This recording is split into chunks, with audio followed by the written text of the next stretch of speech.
Hi, everyone. I'm Marilyn, CEO and founder of Cosmic Centaurs, a organizational and leadership development consultancy. A decade ago, I read an article about Google's project Aristotle that really changed the way that I lead. It said that psychological safety, not intelligence, not experience, was the number one predictor of team performance. And that insight stayed with me. It shaped how I build teams, how I show up as leader, and the kind of work that we do over here at Cosmic. So today's conversation is a special one, not just because we're talking about psych safety or celebrating 5 years of Cosmic Centaurs, but because we're also marking the beginning of a new chapter. Our partnership with the fearless organization SCAN and Siira to bring a more holistic and localized approach to psychological safety in our region. And I'm proud to say that we are the first certified partner in the region and the official Arabic language partner. I'm sure my Arabic teacher would not have thought that that would be me, but here we are. And I'm thrilled to be joined by Sandra from Siira and Sander from the Fearless Organization SCAN to have this conversation. So let me just quickly introduce them for you. So Sander is the co-founder of the Fearless Organization SCAN. He works with Prof. Amy Edmondson of Harvard Business School, that Amy Edmondson, the one who discovered and coined the term, developing tools to measure increased psychological safety in teams, organizations, and individuals. And also joining us, of course, is Sandra Salame. She's the founder of Siira, a mental well-being platform that provides emotional support through harnessing the power of communities to overcome day-to-day struggles. We're here to talk about psychological safety, what it really means, why it matters, why it's the secret ingredient to high-performing teams, but also, and very importantly, how to bring it to life in real, everyday ways. Before we begin, as always, so show us some love, give this video a like, tag someone who you think might enjoy it, but also please share your thoughts and comments in the comment box, ask us questions. Sandra, Sander, and I will try our best to get through these before the session ends. And so let us begin. Sandra, Sander, thank you for joining us. A pleasure. Pleasure. It's lovely to have you. Okay, so everyone who knows me knows I love a good definition. We're going to go back to the history of psychological safety, but also talk about what it means. Everyone kind of knows the term. Not everyone really understands what it means. I'm going to give all of our listeners here a little history lesson, and then I'm going to go to Sander and Sandra to get their perspectives. But as I said, Amy Edmondson is the person who coined this term all the way back in 1999.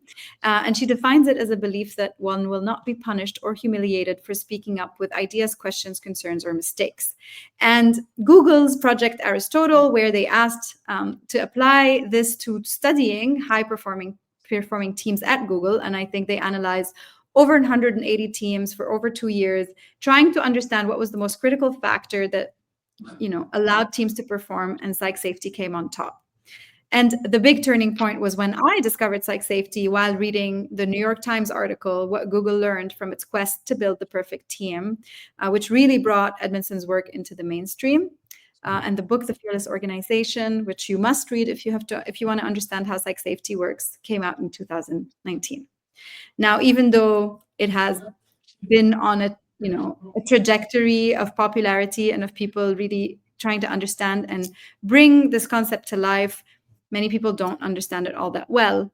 We hear a lot of, do I need to be nice to everyone now? Am I not allowed to set standards? There's a lot of, misunderstanding for this concept. People think it's like a soft concept, when it's in reality is that it's the foundation for constructive dissent, bold ideas, honest feedback, and performing teams. So, Sander, you've ran the SCAN for hundreds of thousands of people, and you've worked with people all around the world to help improve psychological safety. How do you define psychological safety to help leaders who may still misunderstand what it really means?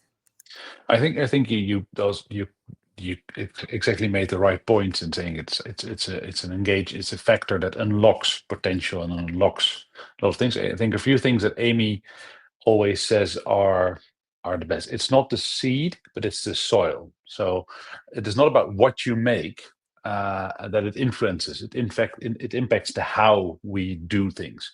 And it came about from a piece of research in 1999 where actually hospitals that made more mistakes had less people dying. Now, this is very counterintuitive, because you would think that hospitals that make more mistakes, more people would die. So the case fatality rate for regular operations was tagged, and it was plotted against the reported errors. And this is where the thing is.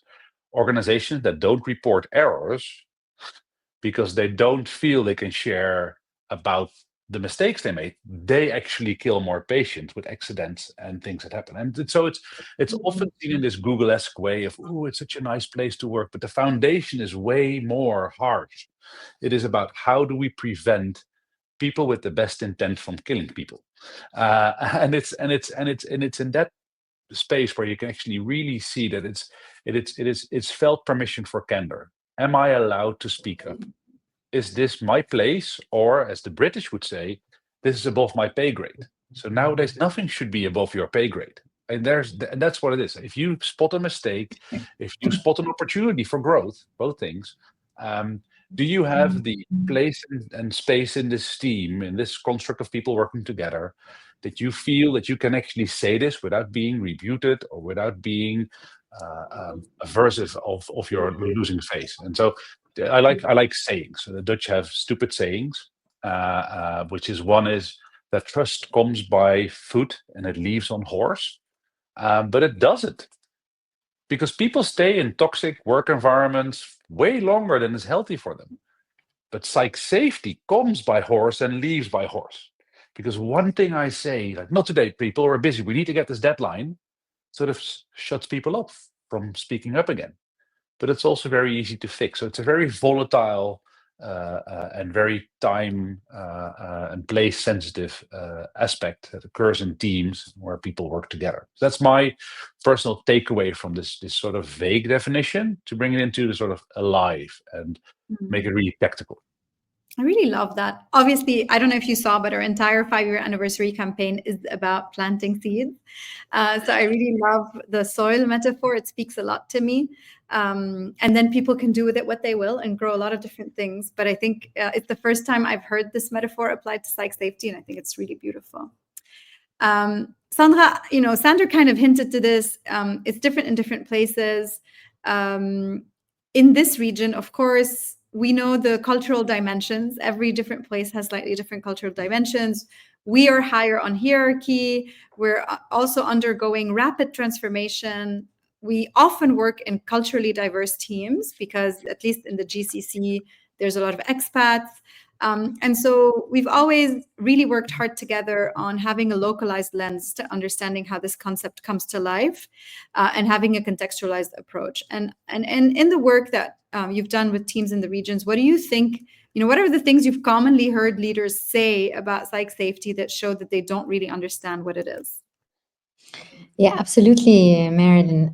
So there's, despite its growing popularity, there's a lot of stigma when we come to talk about psych safety, because just by talking about it, it means that there's no safety in the company. So leaders sometimes are hesitant to even start talking about it or to ask for help. And when we sit with leaders and understand their concerns and listen to them, they start to describe the problems that can be solved if psych safety were there. So they start to talk about people being nice all the time to each other, people not speaking up, teams that are not really performing, conflict that is hidden or not really spoken about or dealt with, people not feeling really included in their teams or seen by their colleagues, leadership not challenged or authority is not challenged, decision making is not challenged in the right way, and people being afraid to fail. So all those symptoms that they describe or behaviors that they see, they don't know how to. They don't actually say that it's around psych safety. There's not enough education and awareness at that level. But we try as much as possible to raise that awareness, to talk about it, and to really make them understand, as Sander was saying, it's really about the how, and it's really about changing behavior so that people really feel seen and teams become more performant. So it's long discussions, but it's starting in the Middle East, and we're seeing a very growing interest on the topic and on the matter. Yeah. I agree. And I think I always start psychological safety stories by talking about my mother. Actually, I think I start all of my stories by talking about my mother. But, as you said, like we all grow up in different contexts, and something that is particular here is we're very high context people, we're conflict avoidant. But also, I always tell this story, I'm sure you'll resonate with this, Sandra, coming from the region of, I was a pretty good student at school, and I'd always get like full grades on my exams. And then if I would come home with a 19/20, my mother would dismiss the 19 correct answers that I gave and seek to find my one mistake, which means that we also don't grow up with a good mechanism for dealing with failure, because failure is not seen as a path to experimentation. It's seen as failure. And so I think we grow up in a context that doesn't naturally encourage a lot of the behaviors that can help to create psychological safety. And I know that even for me personally as a leader, it was a long journey to experiment with these concepts, to see that they actually worked, that they didn't take away from my authority or my guidance, or the fact that everybody needed me to always have the right answer, that we could be collaborative without threatening my authority in a team, that I could invite dissent without indicating that everything could go, and also that I could balance between the engagement side of psych safety, but also, and very importantly, I think often people miss that part of the definition, is that when you look at Amy's work, originally the end goal isn't psych safety. Psych safety is the means through which we create a learning team, and having a learning team is what creates performance.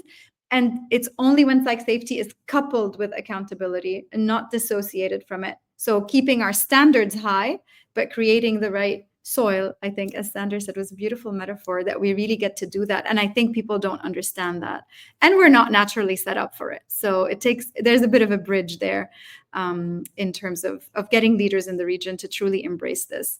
And as we said, psych safety is the top driver of high-performing teams. There's like countless studies that demonstrate that. The Google study even showed that, they took sales teams in particular, because that's easy, you can count dollars. And they were able to show that teams that had high levels of psych safety would bring in 50% more revenue than their peers. And so there's no debate, so to speak. There is proof that psych safety connects to performance, but we don't necessarily see that people understand this really well. And so, Sander, in your experience, again, like, how hard is it to get leaders to believe this? Going from a soft concept to performance, and do people still, what kind of proof points do you offer them? So it's everything you just touched on is so true. Specifically, the sort of is it a problem, or do we need it, or we're already doing well? There's all sorts of things going on, but the sales teams, like, why does it work? Why does it work? And it works because you actually reward dissent in a constructive way. So instead of having dissent be something negative, you're looking at positive dissent. And now, psych safety teams are not nice teams, because it's not funny when I say that somebody's slacking, or when I point out a mistake in your work. It's never fun, which is also the reason why I think Daniel Kahneman wrote this brilliant book with Tversky about System 1 and System 2 thinking, which is the energy it takes. And dissent takes energy, because it's easier to just get in line, because it's scary. And one of the ways we are always able to show leaders what's going on is to place leaders in a membership position. And this happens naturally when leaders collaborate in a management team. And so when we ask the same questions and we do the same measure, but instead of asking the leaders to rate their own home team that they lead every day, but lead the collaboration in the management team, then you see the score drops. And that's because it's logical. Oh, I'm not speaking up when the CEO is speaking up. Oh, am I saying this to Sandra because she might do something that with my information that's against my. So there's all sorts of things going. But on my team, no, my team, that's all fine. And so, but what leaders often don't realize is that they are this leader for their team. So when you look at a team, you see the same behavior. Like, oh, I can't say this when my leader present. I'll say this at the coffee counter. with my colleagues, but I will talk after the meeting. There's all sorts of things, and it begins with the mildness of actually respecting that it takes energy, and it is not your system one, your easy brain. It is mental energy to step out of line and to take a risk by saying something different. And if you don't respect that from a human point of view, you often tremble it. Like, it's there one time, you had this great facilitated conversation, and now everybody spoke up, and the next day you're like, well, back to work. No, this is the work. It's something you have to do and reinforce every day, and be okay with people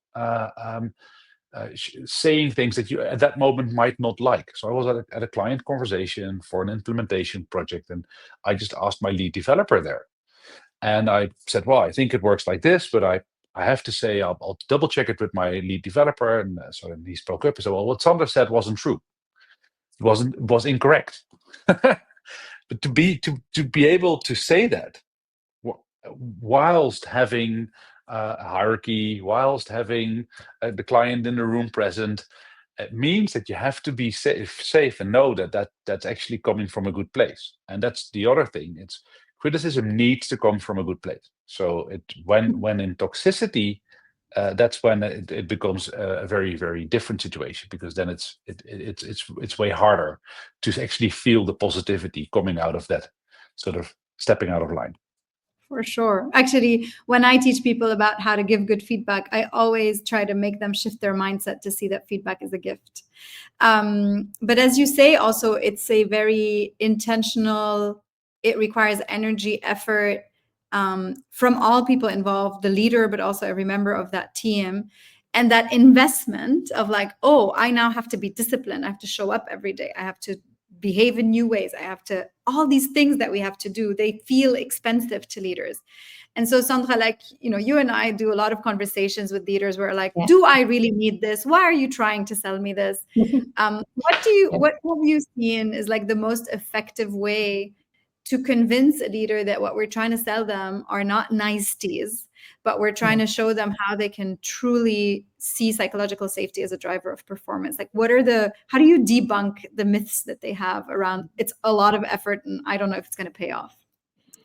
Yeah, I think first we try to understand their needs and their gaps, just to let them know that it resonates. We're there, we understand what they're going through, we've seen it before, and that it falls, we educate a lot in that phase. So understanding what's not working today in their teams, what are really the pain points, and that it's so common, and it's so shared by other teams as well. So we bring in this expertise and this experience because we've dealt with a lot of customers and a lot of teams as well.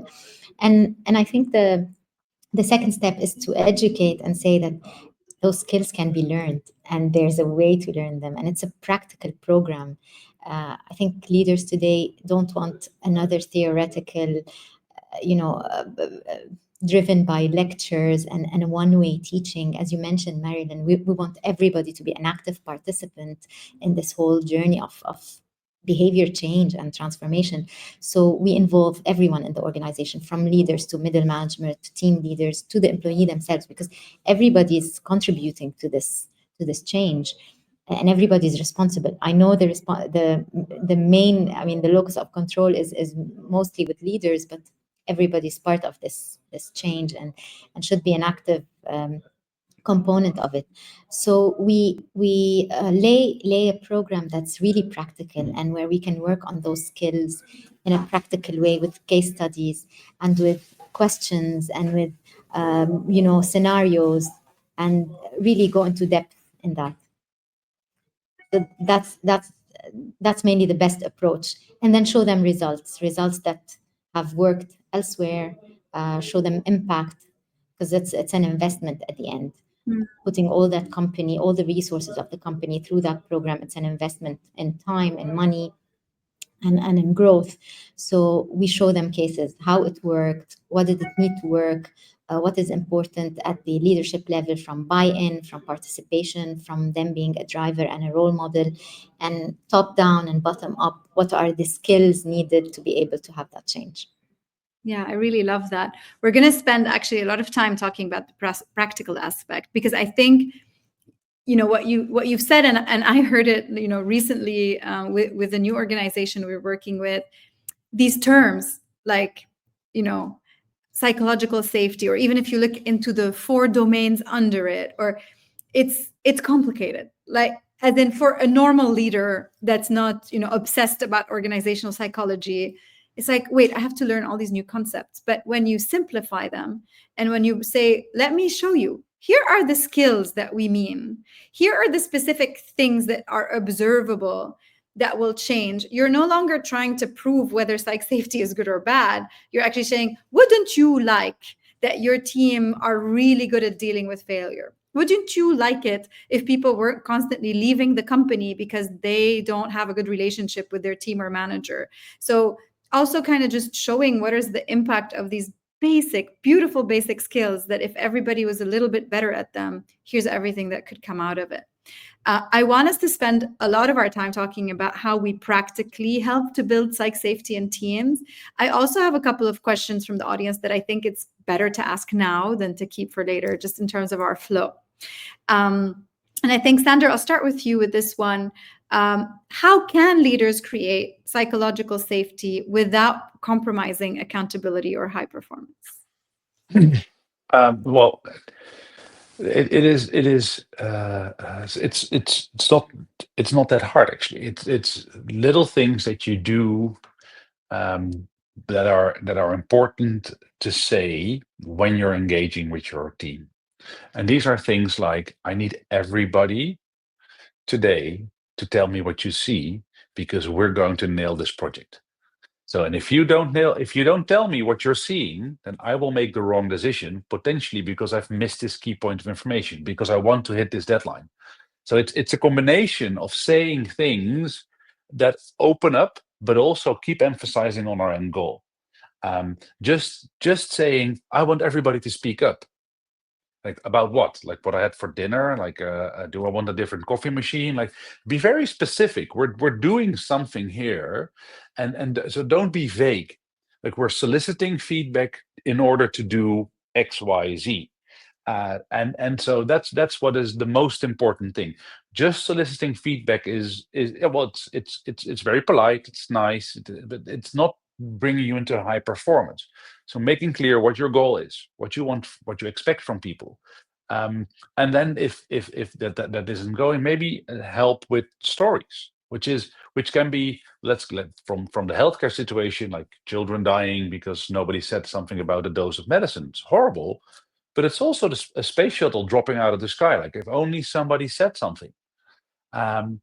And these are the things, and it's questioning. So if somebody says, "Wow, it's going to be tough to hit this deadline. It's going to be like, okay, don't say no, go, but you're going to make it. Okay, inquire. Like, okay, what's holding you back? What do you see as a risk? Are there any things that I might have missed in my observation that are slowing you down?" Like, those are the type of questions. But we're doing this in order to hit the deadline. And don't forget about that end goal. Don't just solicit feedback for the sake of feedback, because that's also, it becomes sort of a politeness thing. Oh, we're going to go back to our specifically in Scrum and Agile teams. If they don't function, they're like, "Oh, we're going to do our poker and we're going to do our reflection." Now, what's the aim of that reflection? What are you? And as a leader, be very, very tactical about that. And what do you need from everybody on your team to contribute? And that's super, super important. And in combination with showing your vulnerability, that you need people to tell because you don't know. So say that, like, I can't see everything. I need your eyes, because we have more eyes together than I have alone. So, and that's very opening. It's very, well, it opens up people, or makes it easier to speak up. I really love that. It's very down to earth, and it's really, of course it requires energy because it requires intentionality, but doesn't require a lot of time. Like, a lot of the things that we hear when we're like, "And you're going to do this and this and this and that," and they're like, I don't have time for this. And actually we're like, well, the nice thing is you don't actually have to dedicate a minute extra from what you already do. It's just, we want you to run that meeting slightly differently. We want you to ask the question slightly differently, right? Absolutely. And so we really try to provide very tangible ways that integrate into people's existing schedules, calendars, cadences, whatever they are, so that they don't feel like, oh, wow, on top of everything I had to do, now I have to do psychological safety, right? So I'd like us to spend more time talking about these practical things. I really think this is the stuff that will resonate with people. Maybe Sandra, and then we'll come back. There's a few more questions from the audience, but we'll come back to them. But, we've done a lot of teaching people how to move the needle on psych safety. What are some of your favorite pieces of advice or small things, rituals, behaviors that you think have really worked? Actually, it's one of the nicest program we teach, especially when we can see the end result and we can see the change. It's really rewarding for us and for the organization we're working with. So, for example, when we roll out a psych safety program, it's a lot about, as you mentioned, Marilyn. So, how do we integrate these team rituals into our work, into the project closure, the check-ins, the check-ins every morning, maybe once a week, the one-on-one check-ins, the group check-ins. How do we really conduct efficient and effective retrospectives? How do we ask for the lessons learned in a constructive way and build on those? How do we talk about failure and what kind of failure? Because we're not saying that failure is accepted in any kind of way. It's just, how do we fail smartly, and how do we put the right guardrails for failure? How do we have these conversations, which is much more important than not even speaking up or not talking about them. So the team rituals, retrospectives, failing, and how do we fail safely, and how do we create this environment that welcomes experimentation and learning. How do we make everybody feel included and seen? How can we let people feel safe enough to speak up? So those are the small exercises that we do, the small cases we give, and then we put people into situations and we role play with them, and we show them what it is not to feel seen, and how does it feel in your body even, and in your behavior, and what it is to be seen, so that they can tell the difference and they can start to learn how to to be more aware, and shift their mindset, as you were saying, Sander, and as you were saying, Marilyn. It's just a mindset shift and a being more curious to look at things with an end goal in mind, a goal of really reaching performance. Yeah. I mean, you talked about rituals. I have to say something about that because, of course, I've been obsessed with rituals for a long time. And I'd be remiss if we didn't mention the research that we did with Dr. Connie Hadley, where actually we were able to prove, because a lot of it is like, okay, these sound nice, but how do you know they work? And in this particular case, we were able to prove that teams that incorporate more rituals, and I'll define that in just a second for everyone, into their practice. So in our highest scoring cohort, they were able to increase their psych safety scores by about 20% compared to the lowest scoring cohort. And so rituals, they can sound like meetings, and you mentioned some of them, things like a retrospective, but it's all about, and I really echo what Sander said here earlier, it's all about reconnecting these rituals with meaning. Why are we here? Why are we doing this? Sure, we're running a retrospective because the project is done and we all need to vent about what went wrong. No, we're running a retrospective because we want to make the workplace a happy place, and it starts with our own. And so we want to see what we as a team can do better. And now suddenly there's a sense of meaning to what we're doing, and there's a purpose and a clear outcome. And it makes that meeting a ritual because the way that we engage in it suddenly carries all of this weight and really allows us to do it. And I think a lot of it is about small shifts. And there's a few questions here from the audience that I hope we can give them like really tangible advice there. One, I think before we take a question, I just want to say, today you gave a workshop with us to a government entity. And for me, the success criteria with one of the executives, it was for leaders, and one of the executives calling us back and saying, what we learned today, can we teach it to all the organization, not just us as Really? You're giving me this feedback live, by the way. this is, yeah. Wow, I'm so This thrilled. is this is how we know that these programs and these skills that we're teaching are really making a difference. We can measure them and we can see the impact, and we see leadership asking for it to be cascaded down, so that we all understand, we're all looking at the same outcomes, we all have the same end goal in mind. Wow. I'm really thrilled to hear it. And for everyone who was curious, you know what today was about? It was basic. It was teaching leaders how to give and receive feedback.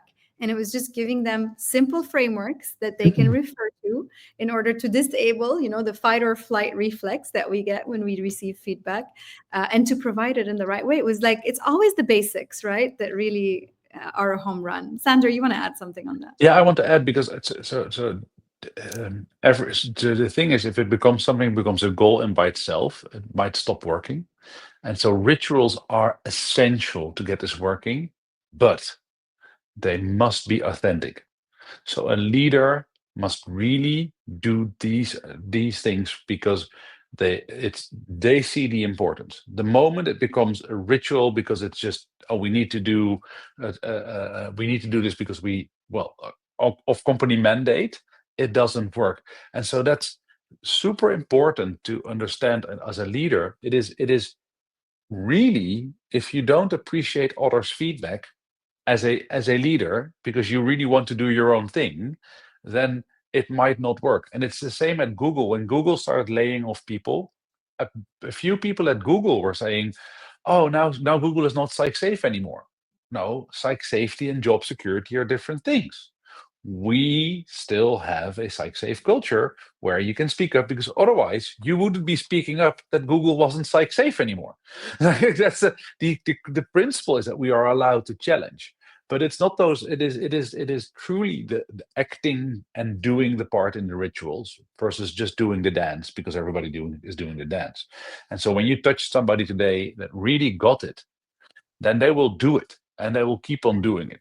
And then that is what really sets emotion, a change in an organization, versus if you don't believe in it, well, then it doesn't work.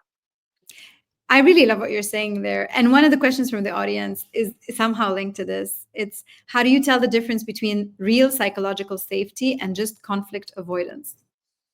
Because psych safety is conflict turning into conflict. It's actually creating more positive and constructive conflict. So in a psych safe team, you will see more conflict because you have dissenting views. It is exactly the opposite of conflict avoidance, which is in certain cultures, certain organizations. And I think if you want to read a book, it's Ray Dalio's book on principles, I think, and where they had, I couldn't work in that organization.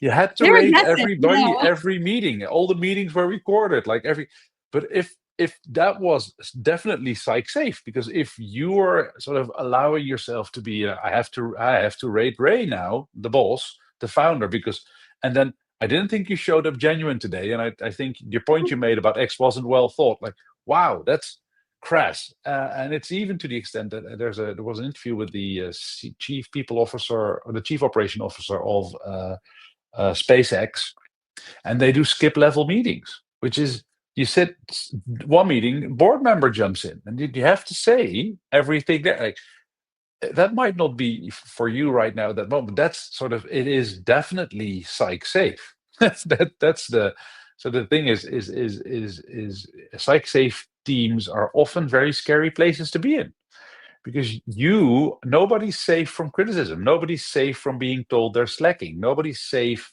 from being right. Like, you don't own being right in a psych safe team. And that's the and often leaders and I think that's in any culture, think that at some point they've worked long enough and hard enough to always be right. And well, that's just not in psych safe teams. Anybody can come up to you and say you're wrong. And so it's two different things, and I think it's a fantastic question, because it's specifically showing what it's not, and then it is how to respond productively. Right. So how to make sure that you keep on responding productively. It's always the ball, never the player. It's like that's what you're going for. And make it the moment it becomes the players, the moment this becomes about people and not the problem, that's when leaders need to step in and say, "Oh, wait, are we still talking about the ball, or are we talking about the player?" And that's a slippery slope. So it's always a bit here, and then the pendulum switch back. And you as a leader have to make sure that this conversation keeps on being in the right zone, so to say. I really love that. Actually, I was thinking about something in the background, and then Tala posted a comment on it, which is that, in our team, sometimes, especially like if you're an outside partner and you're working with us, you would think that we're all going to kill each other because we're so comfortable doing that. And Tala's saying, especially when discussing marketing campaigns, because we all get very emotional about marketing campaigns. If you're watching this as an outsider, you're like, wow, these people hate each other. But actually, we love each other deeply, and the conversation never extends past that moment. But to your point, if you see no conflict in a team, maybe think they don't have psych safety. I think that's a beautiful way of putting it. Sandra, I think there's a question that you'd have a lot of insight on, which is from someone who's an individual contributor, and they say, like, if I don't manage anyone, can I still do something to support the psych safety of my team, or is this just the leader's job? No. I think Lebanese internet is working against us. So I'll wait for Sandra to come back. And maybe there's another great question that I thought, Sandra, you might answer after. Oh, Sandra, we lost Sandra's you. back. Yeah, sorry. Yeah, so absolutely, as an individual contributor, you're also actively participating in the company culture, in how things are dealt with, in role modeling, empathy, as soon as you have the chance to ask people how they are feeling, what are their opinion on things, to be able to welcome any new ideas, to ask for feedback, so that even if you're not part of a team, you're also modeling that kind of human skills, active listening. Those are at the end of it, like safety boils down to maybe 4 or 5 skills that we teach people that go back to the individual, and that they can put into service at the service of the team. So you have to be a good listener, an active listener. You have to have empathy. You have to be able to be, as Sander was saying, comfortable enough to deal with conflict and having difficult conversations. You have to be comfortable enough with being criticized or challenged, or accepting that you don't know everything. So that's why, Sander, when we work with leaders as well, or employees, we offer one-on-one coaching in parallel with the psych safety program, because a lot of it also relates back to how, as individuals, we deal with those situations, those emotions, and those skills. So yeah, an answer I have as well, like I agree with everything you said. I think as a leader, we often don't worry about the psychological safety of the leader themselves. So there's a lot of like, you have to create this for everybody else, but no one worries about creating this for you. And I often find that I feel psychologically safe when occasionally, it doesn't have to be all the time, I understand, I'm still the boss, but when I'm treated like a member. So there are things that always upset me, like in a lot of, engagement surveys, the leaders aren't asked to submit their answers. It's as if we're not part of the team. And so I really appreciate it when someone just treats me like their peer, even though, okay, I don't expect it all the time. I know it's hard, whatever, because that makes me feel really safe as a leader. Like, oh no, they do see the human side of me. They don't expect me to always have all the answers, always keep my cool, always, be composed, always have clear vision. Like, I am forgiven for being an imperfect human. And I think that really, really helps me as a leader as well. You wanted to add something to that, Sander? I don't know. I saw you react. In what you say, there's also a risk being treated as a member, because it allows you the framework that you're just a member.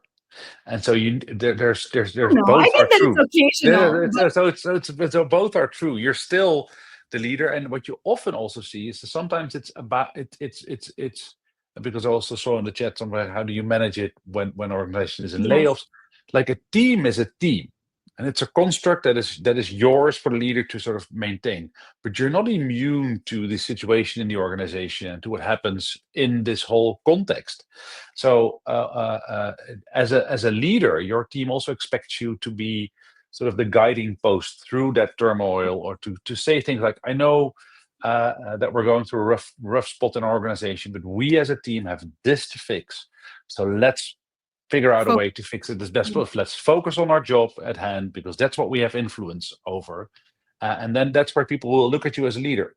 As well said, as you said, the being treated as a member is also great,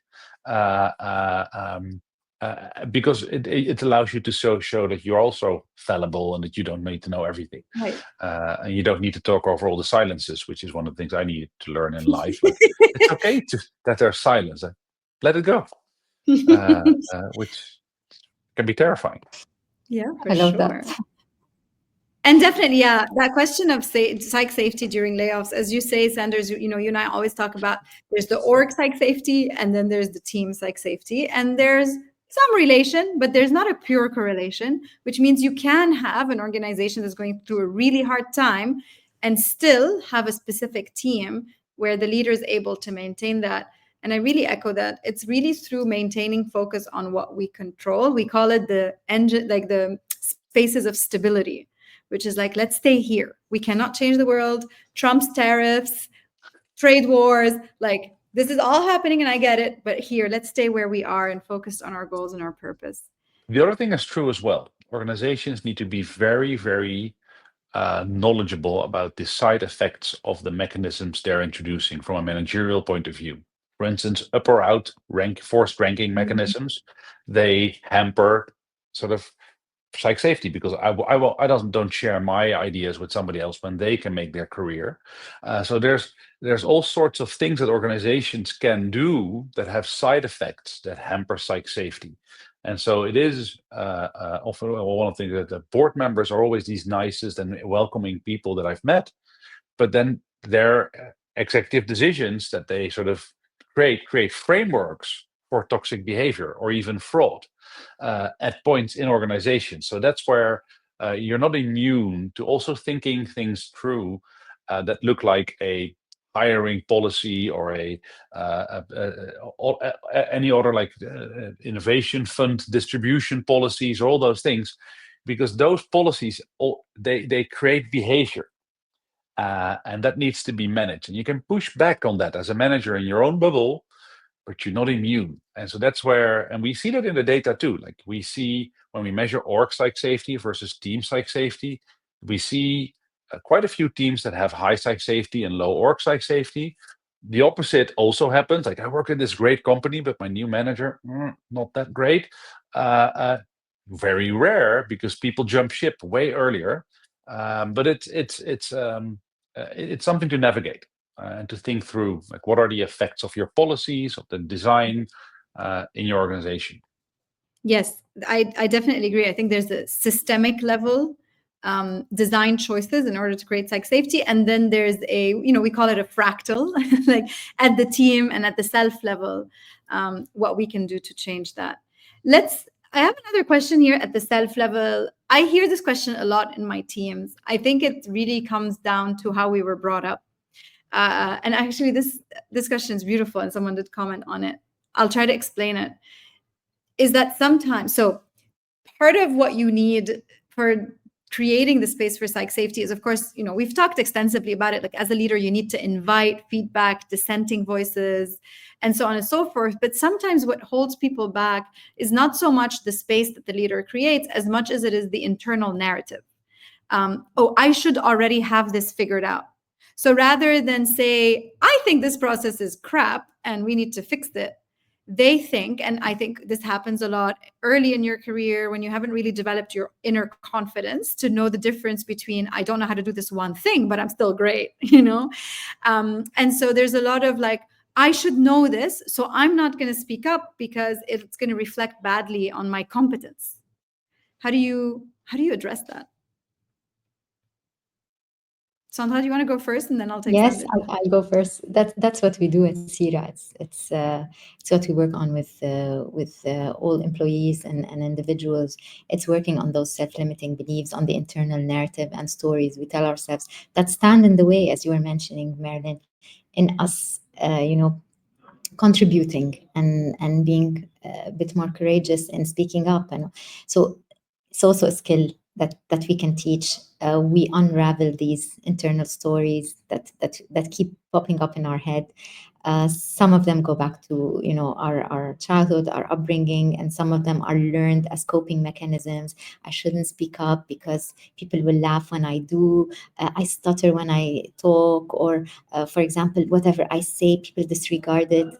And growing up with this pattern repeating itself, it becomes a truth that we adopt, and a story that we believe at the end. So, but all this is reversible, and having those psychological safety discussions and those initiatives within organizations, a lot of the times it lets individuals start to have these conversations between themselves first, with themselves, exactly. And that's why we have coaching at the same time, to be able to coach people and explain to them how do we learn to stop listening and to outgrow these coping strategies and these limiting beliefs. And trust me, it's reversible when there's an intention. People change so much, and we see the difference.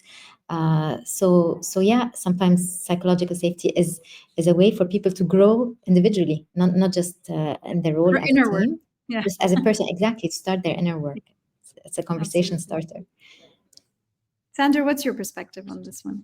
So I'm going back to a bit more to the data. So last year we also researched if psych safety was differently scored for people that rate themselves as introverts or extroverts. And you have to know that psych safety is a team construct that is often asked in the third person. So it's not about I can speak up, but in my team, is there a culture of speaking up? And that is correlated to performance. Not I can speak up. No, in my team, is there enough speaking up quality for our team to not to see all opportunities and to spot mistakes? And so it doesn't mean that everybody now all of a sudden needs to join in and say everything they think at the same time, but there needs to be enough in the team. And so even at one individual level, if one or two people are not often speaking, that isn't a problem. If the general atmosphere of the team is one of speaking up, statistically speaking, at least from our data and from Amy's data, because we use her peer-reviewed questionnaire, that is correlated to high performance, and not every single member's ability to speak up. Because we shouldn't force people that are more introverts to all become extroverts. That doesn't work. So that's one of the sort of extras that I want to give and add to that. It's not a race who can be the most outspoken, which is if you listen to this conversation, you might think it is the group sense that there's enough in this group for us not to avoid the avoidable mistakes, and to see and grow together and have a culture that's open for criticism, even if not everybody's participating at the same rate. That's really good to know. No, that's really great insight from the data. All right. I'm going to kind of ask us a really big question to wrap up. And I'm going to use, although you and I, Sander, have discussed it, and I don't necessarily agree with Timothy Clark's layering of like this, then that. I don't agree that psychological safety is developed through stages. I think it's complex and it's all encompassing. I do find sometimes that his categorization is useful. Because the domains that are in the survey can sometimes be hard to understand. But I think talking about inclusion safety as I feel like I'm valued as an individual and my unique contributions are heard. The learner safety, like I feel comfortable to collaborate, to try new things, even when I don't know if the outcome's going to be good. The contributor safety, I feel good sharing new ideas. I know people won't make fun of me. I know we'll build on each other's. And then the challenger piece, which is I feel comfortable dissenting and expressing concern about things that we're doing, the way we're doing them. So what I want to ask is, across any of these, I just find the categories, like when I talk to managers, they understand these more easily, right? They're like, oh, I get it. So I would just want to ask if there's a practice that you think helps to work on any of these dials that you use. If someone comes to you and says, I really want to start doing things differently tomorrow morning, I'm going to wake up and I really have the intention to do better as a leader. What is one practice that you really love, even if it's a simple one? Sandra, you can go first, and I'll come to you, Sandra, after that. It's so interesting. You said so many different things right after one another. The biggest thing that I think you as a leader can do to change this, and it is be aware for all these factors that it's complex, but also that it's in the little things. So one of the things that I will do as a leader is I will always address everybody in alphabetical order, because it will save people from thinking where they are in my list of sort of priorities, and it's those little things. I see lots of leaders just shrug off and like, that's not important. Well, these are for your unconscious brain. These are the continuous things that are really, really. Where was I in the picking order? Seinfeld made a whole episode just where am I in the speed dial in my relationship to this new person. So it is definitely, it is those things that I would say, well, start by not ignoring your role in shaping up all these little things. And I don't say the rest will come automatically. But so one thing, the one narrative is like, I become this leader this morning that thinks I'm going to do it all differently. And I think now this is really important. The risk is that you step over the small things that are needed in this pyramid, which is why I think the sort of 4 stages model is a little bit sort of too simplified, because you need to have them all continuously and presently all the time, at least most of the time. So that's where I'm at. Like, start with just looking at your behavior and scoring yourself, rating yourself continuously, to make sure that you don't put in little things that inhibit this, because it is, again, taking energy to speak up. It's something that needs cognitive energy, and anything that sort of eases the mind in not doing it is an excuse to not speak up. And it's these little things. Who do I take for lunch? Who do I invite for dinner? What do I do together? Who do I give the word first in a meeting? All those things, be more structural about them, because they matter a lot. I really love that. I do this in like LinkedIn comments when I'm going to tag the team. I do it in alphabetical order, because I'm like, I don't want anybody to feel like I thought of them last. And sadly, Tala always is last, because she's like, has the T in her name, but it's okay. She's over it. It becomes hard when the CEO is in your to list and it has a name that is a little bit of, am I going to put the CEO last? Yeah, I'm going to do it. Like, I am. Yeah. I echo you so much. I echo you so much on that. I might then say in alphabetical, hi, everybody. In alphabetical just order, in case just to make wonder. Sure that nobody's offended. Yeah, or even as simple as in a Zoom room, I'll always say deliberately, I'm starting with the person that's at the top left of my screen, so that you don't think I'm only asking or starting with the person whose opinion I care about the most, you know. I think that's true enlightenment. Really, that's because if you do that meticulously every time, you will see how much easier all those other things become. Yeah. That are otherwise almost unattainable, as much as you want them. I appreciate that a lot. Sandra, what's one of your favorite practices? I would say, to all the leaders who are listening to us today, I would say get educated, read about it.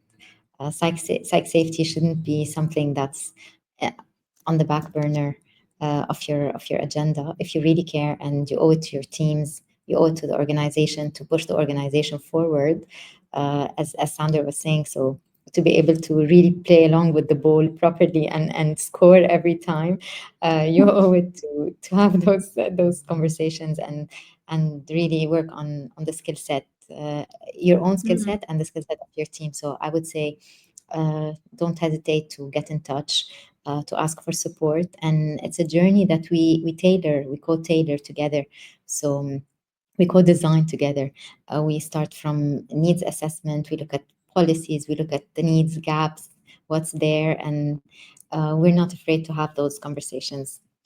And from there, we'll start to organize practical initiatives and really tools, a toolkit that everybody in the organization can use, that can generate results that are measurable, that you can justify as an investment and really see a change. And we're talking out of experience and out of trying it out. We've been working in that field for quite some time, and the results are really astonishing. So that's from my end. Yeah, I mean, of course, we do large programs, but I think at the start of that and what you were saying, and we often leave leaders with this question at the end of our workshops is, let's start with one thing. Define the kind of leader you want to be. Just start with that. Don't change anything. Don't practice new things. Don't implement any change. But can you name out loud intentionally the kind of leader you want to be? And then we can go from there. And I'm going to share, like, honestly, a really practical, boring tip. I've been practicing this for 5 years now because we, human connection has always been at the center. Like, there's a lot around feedback and the task and how we do better and dealing with failure and all of that.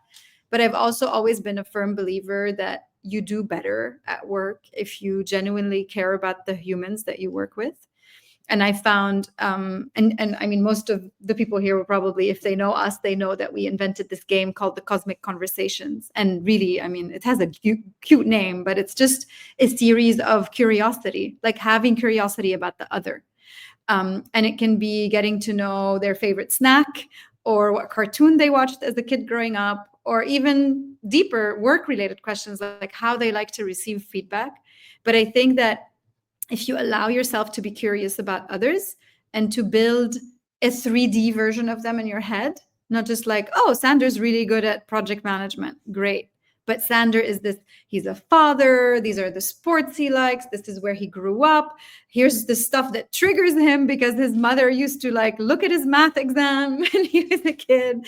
The more you develop depth and the understanding of the people around you, and I think the stronger you are as a team, and the more you're able to understand that when conflict arises, it's about the ball, not the person, the more you're able to give each other the benefit of the doubt when it comes to your intentions.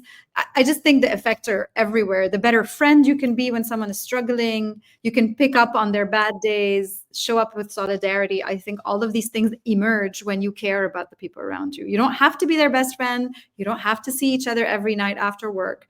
But in the context of these 8, 10, 12 hours that we spend together, I will care about who you are. I think that sends a strong signal, and it's one of my favorite practices. Cool. Well, with that, we've come to the hour almost. Sander and Sandra, I really want to thank you. I learned a lot from this discussion. We should do it again.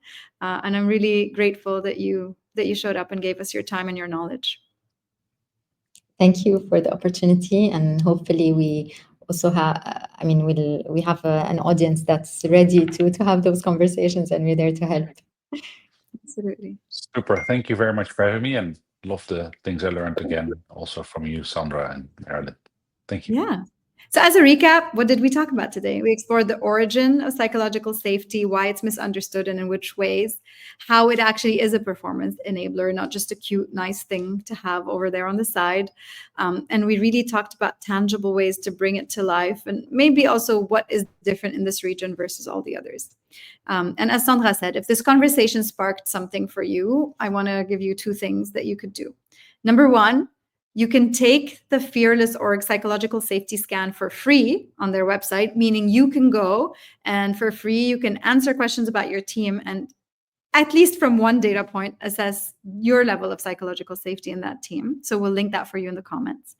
And if you're interested in having a more in-depth conversation about how we can come and support either a team or an organization, we'll give you the link to go see the psych safety page on our website. You can download our brochure. You can learn about the kind of interventions. I think Sandra gave us a good preview into what they are, but you can read a bit more about that. And of course, we are celebrating turning 5 years old. It's April 14 was our official birthday, but we celebrate for a whole month because why not? So please stay tuned for more events and tools and opportunities to learn and to grow together. Thank you all.